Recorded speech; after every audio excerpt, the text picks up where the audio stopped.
The book of Habakkuk, chapter 2 and verse 3. For the vision is yet for an appointed time, but at the end it shall speak and not lie.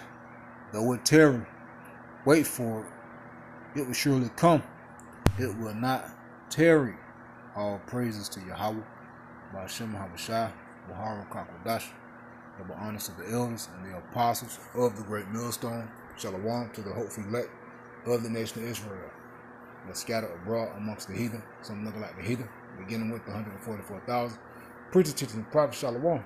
Got this clip right here, 11 minutes, Fox Business News. SEC unveils major crypto initiative, and it's called Project Crypto. All right, it's called Project Crypto. Why they got why Trump and his troops is going after you so-called Negroes, us so-called Negroes, Native American Indians, Hispanics, Latinos, Jamaicans, and Haitians, who are the 12 tribes of Israel. Hey, and his excuse for doing it is the chaos and the crime. Hey, you got inflation hidden and setting in. Violence and corruption everywhere. Deception everywhere. Remember, all these things are set up for the mark of the beast. In order for the mark of the beast to be here, it has to be a digital system in place. So this is one of the visions, the prophecies that's prophesied to happen at the end. Though it tarry, wait for it. It will surely come. It will not tarry. Where they putting it in place, man. Hey, we brought out the Genius Act. Now this is the Project Crypto. Okay? And hey man. And that MOTB.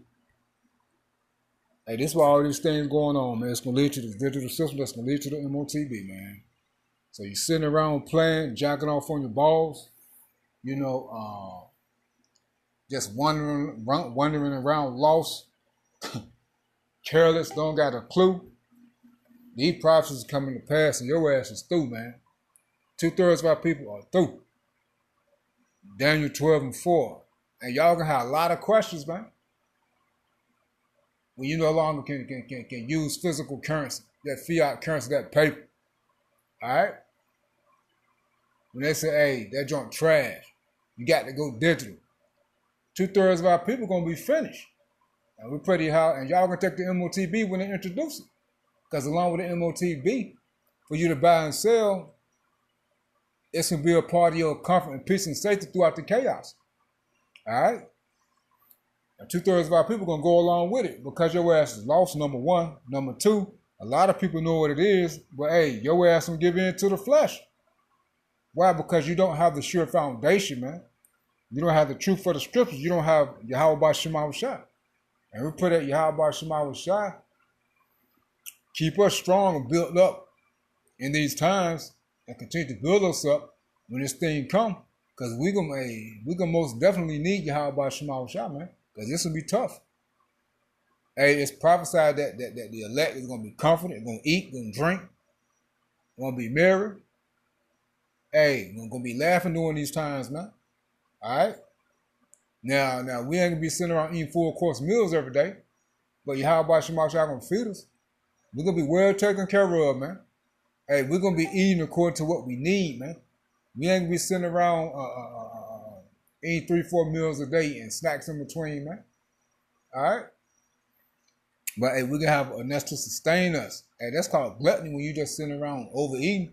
That's why, a lot of our people are health bad. All right? But real quick, Daniel 12 and 4, but thou, Daniel, shut up the words and sealed the book even to the time of the end. Meaning until the time of the end, which is now. Though it tarry, wait for it, will surely come. It will not tarry. Many shall run to and fro. All right, and knowledge shall be increased. All right, so we're in a time of this technology on the left-hand side, which is going into a digital currency. It's going to lead to a digital currency. Revelation 13:16, and Esau calls everybody, both small, great, regardless of status, rich and poor. Why? Because there's no middle class, free and bond to receive a mark in the right hand or in their foreheads. And when it says bond, is those that are incarcerated. Hey, they snatching a lot of Jakes up, man. The Israelites up. 2/3 of our people And hey, some of us will get snatched up. And guess what they're gonna offer some of us? Hey, take the mark of the beast, and we'll let you go. Okay? The elect gonna say the hell with that. Hey, we'll stay in this bitch forever until we die, man. For the return of our Lord Yahushua. Okay? And if that's my lot, then hey, that's my lot. All right? Hey, as long as I don't bow the knee, I'm good. All right? It says, shall receive the mark in the right hand or in the foreheads, and that no man might buy or sell, save meaning except he that had the mark or the name of the beast or the number of his name, who is wisdom from him that has understanding, count the number of the beast, for it is the number of a man, and his number is 636. And this Esau's beast system, which is going to be a digital system, all right? And to show your allegiance and show that you're a part of it, you can need this MOTB. But right here, I'm gonna let this my man right here talk. SEC, which stands for Securities Exchange Commission, if I'm not mistaken, unveils major crypto initiative, which is called Project Crypto. All right, but listen to this. Hey, like Elder Pastor Hall always said, hey, we're another step closer, man. Hey, they moving. Prophecy moving. Welcome back. President Trump on Air Force One moments ago. The president said this: I am not here to negotiate for Ukraine. The president is en route to his high-stakes meeting with Vladimir Putin right now. We will bring you more headlines from the president on Air Force One as we get them. Meanwhile, the Securities and Exchange Commission is launching Project Crypto, a sweeping new initiative to modernize rules and regulations, enabling America's financial markets to move on-chain and make America the crypto capital of the world. Joining me right now in a Fox Business exclusive is the chairman of the Securities and Exchange Commission himself, Paul Atkins. Mr. Chairman, it's great to see you. Thanks so much for being here this morning.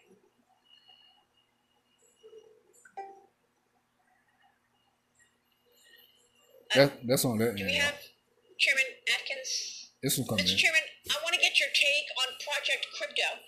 You have said that the SEC will not stand by and watch innovations develop overseas, that it's going to happen here. Can you walk us through Project Crypto? Confidence. You know what she said? It's going to happen here. It's an achievement. All right. It's going to be overseas too, but hey, the focus is here. Can you walk us through Project Crypto? Well, sure, Maria. And again, thanks for having me on today.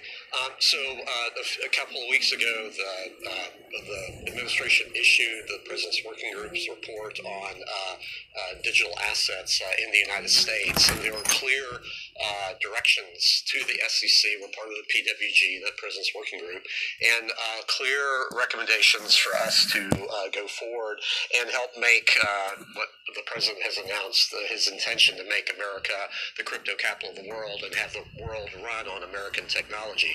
So we're mobilizing at the SEC all our different divisions and offices to focus on making that announcement become reality. So that's with our Corporation Finance Division, Investment Management, and others. We're focusing on what we can do to make the regulations of the SEC encompass the crypto assets and also make it so that people can have some clarity going forward. We're working with Congress. Obviously, the Genius Act was enacted here a few weeks ago with a big announcement at the White House by the President himself, and as he signed it. So that I thought was a very good step forward. And now there are other bills in Congress that are being considered, and when they return from their recess, I look forward to much more forward progress. Yeah, and in terms of that progress, you made remarks, I guess, right after confirmation with respect to crypto custody. Talk to us about that. I mean, you said that the Securities and Exchange Commission needs to revise the current framework. You wrote, you said that the changes needed to the custody rules under the Exchange Act, Advisors Act, or Investment Company Act to accommodate crypto assets and blockchain technology. Tell us what that looks like once, in fact, you take away what has been strangling corporations to have this progress. Well, so the issues around custody are very important, and for good reason. We don't want just the crypto assets be on some flash drive in somebody's drawer. They need to be in a secure place, and especially obviously if they're held for investors. So we are looking at the rules that have been around for now, 90 years or so, and make sure that they are adaptable and adapted to the modern world and to this new technology. So that will have effects on broker dealers and asset managers and investment advisors and so forth. So that is one of the top priorities. But the main reason for doing all this and addressing these various regulations is to provide some certainty for people, because for too long now there was a lot of guesswork, and there was a very, I would say, a hostile environment as far as people trying to innovate. Lawyers couldn't give their clients opinions as to what was legal or not, and the SEC and other agencies sent very shifting views as to what was undergirding their view towards crypto assets. And so we are changing that, and so our goal is to give clarity and certainty. It will be undergirded by whatever comes out of Congress, but I believe that we have authority to move forward in these areas and provide that certainty and clarity for people. Yeah, and on crypto payments, I thought it was interesting that this week a North Dakota federal judge avoided the Durbin debit interchange rule and concluded that the Federal Reserve set it above what Congress required. And there are analysts this morning saying that this is a positive for alternative payments options. And that includes crypto payments, right, Mr. Chairman? So I want to get your take on that. Instant payment networks like a real-time payments or FedNow, these are options that convert payments into same-day transactions. And I know the Genius Act also furthered this. Do you have a vision in terms of how this changes people's lives in the coming years? Convenience. Well, certainly. This is a way to de-risk the markets because the longer that it takes to have clearance and settlement of transactions, the more risk there is in the system for something to go wrong, some Black Swan event to send things out of kilter. So if we move towards delivery versus payment versus delivery in real time, obviously with some delays to account for mistakes or whatever fat finger mistakes to be built into the system, but with a goal towards having pretty much instantaneous settlement and clearance, that would be ideal. That's what the blockchain offers, so a transparent mode to do that, and so I think that will deliver huge benefits to the market. You know what you said? It's going to take some type of Black Swan event.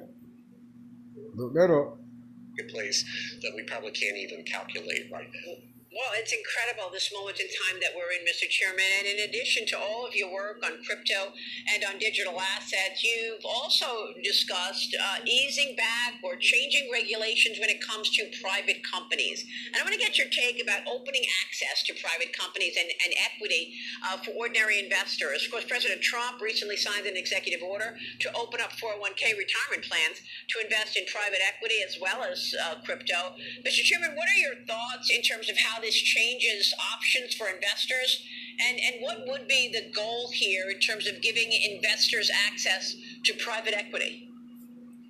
Well, thanks, Maria. That's a great question because the marketplace has changed a lot in the past few decades, where the number of public companies now is half of what it was, say, 30 years ago.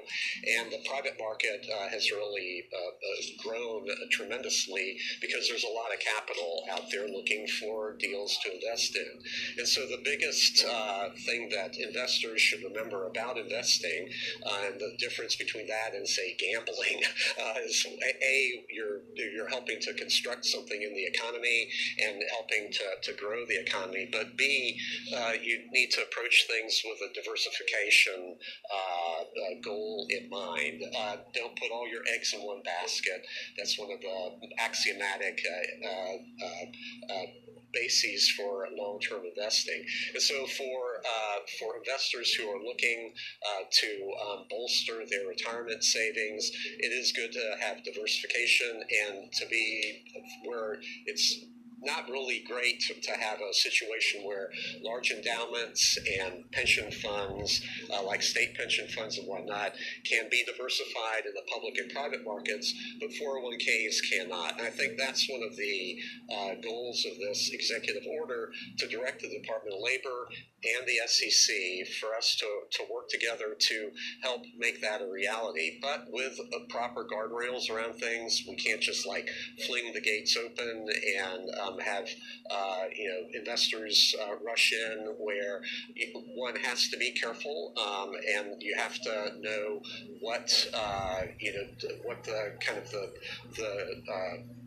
shoal waters are, that you don't run aground your boat on that. And some of that is the fees that are in some of these products, the liquidity issues. You can't get out in a heartbeat versus where you can in the public markets. So there has to be proper allocation, and investors need to know what they're doing and have advisors who also know what they're doing. So that's one of the goals to ensure that. I like this way of thinking because, look, it's a great option because there are some great growth stories in the private sector, but you're thinking about the guardrails that need to be in place to protect investors if, in fact, they do choose to go that route. Mr. Chairman, let me switch gears and ask you about President Trump. All right, that's it. I'm going to look up Black Swan Event. You go to YouTube and type it in too. And just watch the videos on what a Black Swan Event is. But we're going to go to Google.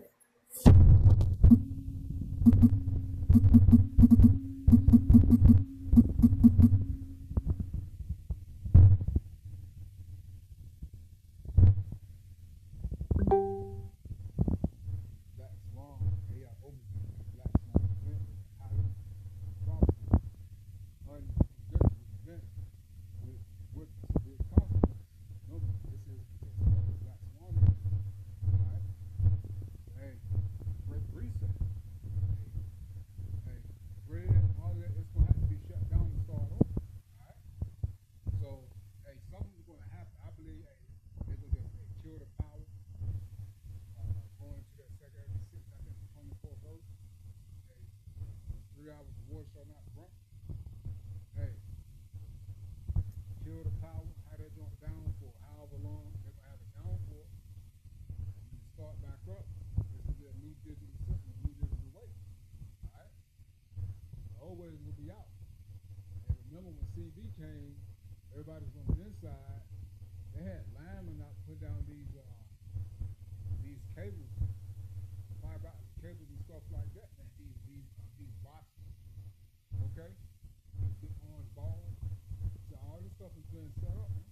All right?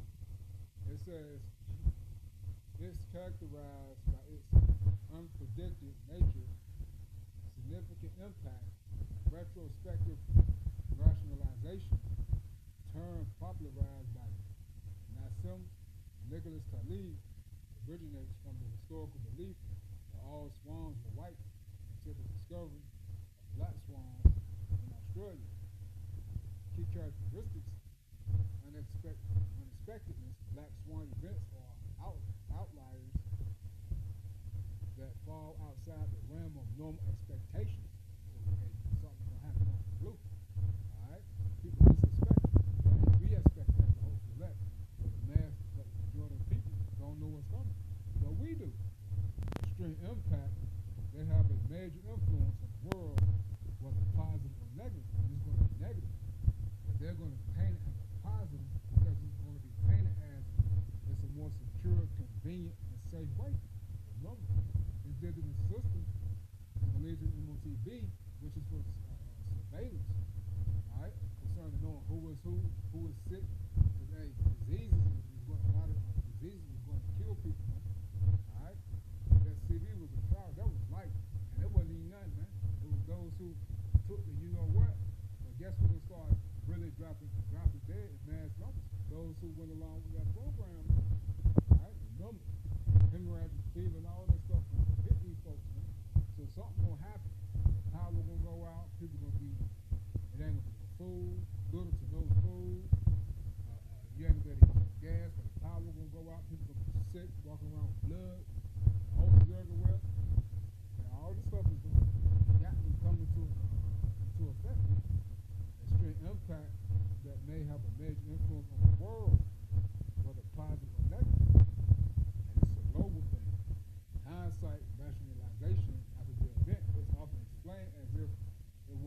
foreseeable, even though it wasn't before it happened.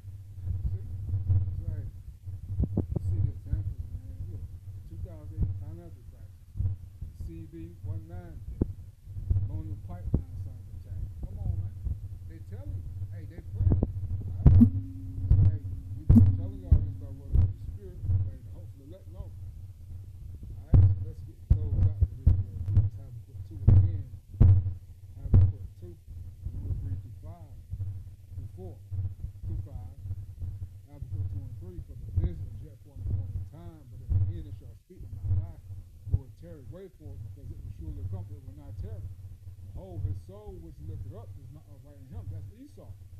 Beginning with these the least, but the just shall live by faith. So the just, the righteous, I said, don't fret, it's really going to happen. They walk by faith and not by sight during these times. Alright? Yet also because he transgresses by wine, he is a proud man, neither keepeth at home, who enlarges his desire as hell, and is as death, cannot be satisfied, but gathereth unto him all nations, heapeth unto him all people. As a matter of fact, concerning Esau's not